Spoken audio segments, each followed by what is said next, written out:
ఓం శ్రీ గురుభ్యో నమః. వాగర్థావివ సంపృక్తౌ వాగర్థ ప్రతిపత్తయే జగతః పితరౌ వందే పార్వతీ పరమేశ్వరౌ.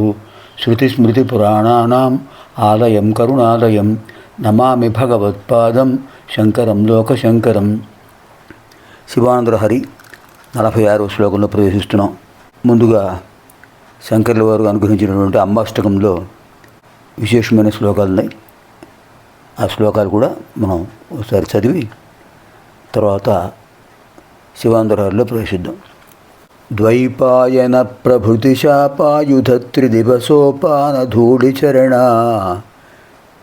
పాపాపహస్వమనుజాపానులీన జనతాపాపనోద నిపుణా నీపాలయాసురభిధూపాలకా దురితకూపాదుదంచయతు మాం రూపాధికా శిఖరి భూపాల వంశమణి దీపాయుత భగవతి. ఏమి ఛందస్సు అండి! వ్యాసుల వారు మొదలైన వాళ్ళందరూ కూడా అమ్మవారి పాదాలను పూజించారు. ఆ ధూళిని వాళ్ళు శిరసావహించారు. తత్ఫలితంగానే వాళ్ళంత గొప్పవాళ్ళు అయ్యారు. మహారాజులు కూడా అమ్మవారి పాదపద్మాలను సేవించి గొప్పవాడయ్యారు.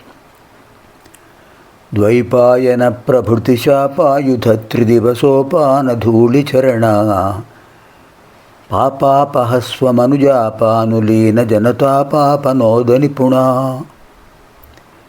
నీపాలయాసురభిధూపాలక దురితకూపాదుదంచయతు మాం రూపాధికా శిఖరి భూపాల వంశమణి దీపాయుత భగవతి.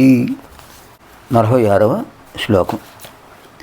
ఆకీర్ణే నఖరాజికాంతి విభవైరుద్యత్ సుధావైభవైః ఆధౌ తేపి చ పద్మరాగలలితే హంసవ్రజైరాశ్రితే నిత్యం భక్తివధూగణైశ్చ రహసి స్వేచ్ఛావిహారం కురు స్థిత్వా మానసరాజహంస గిరిజానాథాంఘ్రిసౌధాంతరే. హే మానసరాజహంస, గిరిజానాథాంఘ్రిసౌధాంతరే స్థిత్వా స్వేచ్ఛావిహారం కురు. రూపకాలంకారం. మానసరాజహంస సంబోధన. ఓ మనస్సు అనే రాజహంస, నఖరాజికాంతి విభవై గోళ్ల కాంతుల యొక్క సౌభాగ్యంతో, ఆకీర్ణే నిండినటువంటి, ఉద్యత్ సుధా వైభవై అమృత బిందువులతో ప్రకాశించేటటువంటి, ఆధౌతే స్వచ్ఛమైనటువంటి, అపిచ ఇంకా పద్మరాగలరితే కెంపులతో అలంకరించబడినటువంటి, కెంపుల్లా ప్రకాశిస్తున్నటువంటి, హంసవ్రజై పరమహంసల సముదాయములతో ఆశ్రయించబడినటువంటి, ఇదే దేనికి విశేషణం ఇదంతా? గిరిజానాథాంఘ్రి సౌధాంతరే.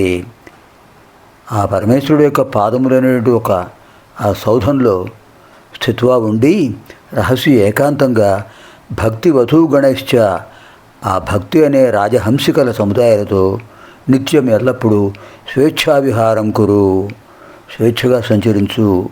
మనస్సు అనే ఓ రాజహంస గోళ్ల వరుసల కాంతి సంపదలతో కూడినటువంటిది, ప్రసరించే అమృత ప్రవాహంతో ప్రకాశించేటటువంటిది, పద్మరాగ మాణిక్యాలతో అందంగా కనిపిస్తున్నటువంటిది, పరమహంసల సముదాయముల చేత ఆశ్రయించబడినటువంటిది.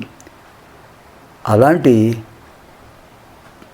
పార్వతీనాథుడైన పరమేశ్వరుని యొక్క పాదపద్మం అనేటటువంటి ఆ సౌధంలో, ఆ భవనంలో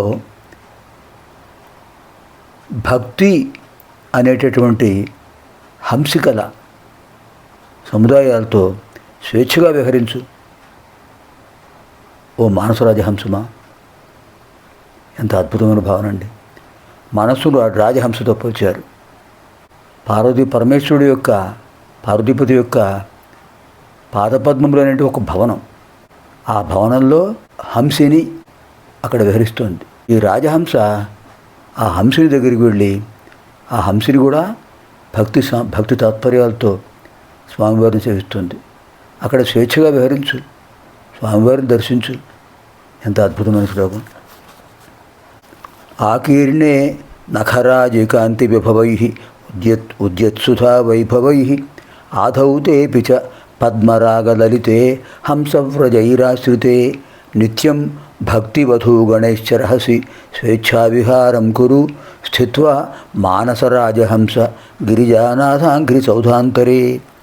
సర్వేభ్యః పార్వతీపరమేశ్వరి దివ్యానుగ్రహప్రాప్తస్తు. శుభం భవతు. స్వస్తి.